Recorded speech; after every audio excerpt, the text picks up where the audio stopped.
The woman sees a call on her husband's phone saved under the name Wife, but her own phone is sitting right there on her dresser. She forces herself to stay calm and answers the call. 그냥 말을 해. 지수 아빠.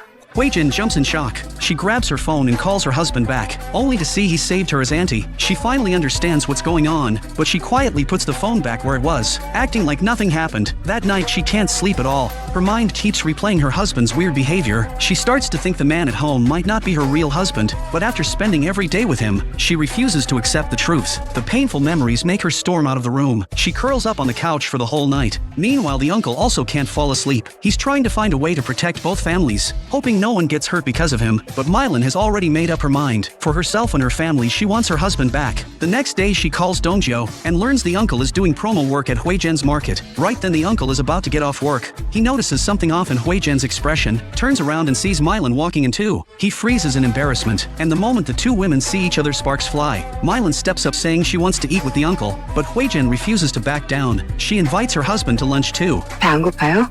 안 돼. 가기만 해. 가요. The uncle is completely torn. A co-worker sees the tension and quickly suggests everyone eats together, and so begins the most awkward meal ever. A co-worker curiously asks what Mylan and the uncle are to each other. 들으시면 깜짝 놀랄 만큼 특별한 사이예요. 혼자만의 생각이겠죠.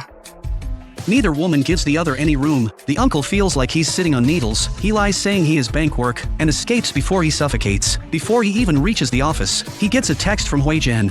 오늘 집에서 저녁 같이 먹어요. 할 말 있어요. Just as he's about to reply, Mylan sends a message too. 오늘 저녁에 집에 올 수 있지? 저녁 같이 먹자.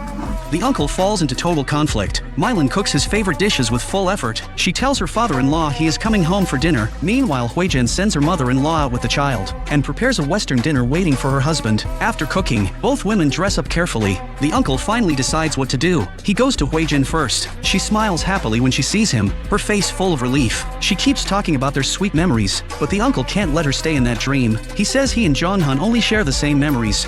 상처 치유해줄 시간이 있을 줄 알았어요. Then he heads to Mylan's home. She's thrilled to see him and keeps serving him food non-stop, but he's clearly not happy inside. The father quietly notices everything. The dinner is awkward and heavy. At night, they lie in the same bed. His coldness breaks her heart. She knows they are still far apart. Meanwhile, Hui-jin gets sick from missing him too much. One rainy night, she collapses. Her son calls his dad in panic. When the uncle hears, he insists on going despite Mylan's pleas. Mylan runs into the rain, begging him not to go, but he lets go of her hand because he has already fallen for Hui-jin. Mylan finally understands everything. She decides to let Jong-hun go back to the family he belongs to. 괜찮아. 난 당신이 행복하면 돼. 아무래도 여기선 당신이 행복하지 않은 것 같아. In the end, the uncle chooses to be with Hui-jin. He's no longer the cold bank president, nor the greasy restaurant cook. He becomes a new Jong-hun with both sets of memories, and a perfect father to their family. Everyone thinks this is the happiest ending, but fate strikes again. One day he and Mylan shop at the same market, and run into each other by accident. When she's about to go home, he insists on walking her out. Outside, he asks her to wait while he gets the car, but his car is stuck between two others. He can't move it at all. A passerby bumps into Mylan. Her groceries scatter everywhere. She bends down to pick them up. A car suddenly rushes in. By the time he gets there, she's lying in a pool of blood. Doctors try everything they can, but she is pronounced dead. The Reaper suddenly feels a sharp pain, so he goes to find the uncle at the hospital. There he reveals the truth behind it all. The uncle makes a life-changing decision. Back home, he writes down important details in a notebook, then walks to the room to see Hui-jin. His eyes full of love and sorrow, he pulls her into his arms and kisses her deeply. The Reaper begins his spell. Time starts flowing backward. Everything returns to the moment the mistake began. The bank president is cold and strict again. Hui-jin is ready to file for divorce, and the uncle cooks at his restaurant like always. Everything seems back to the start, but things are far more complicated than they look.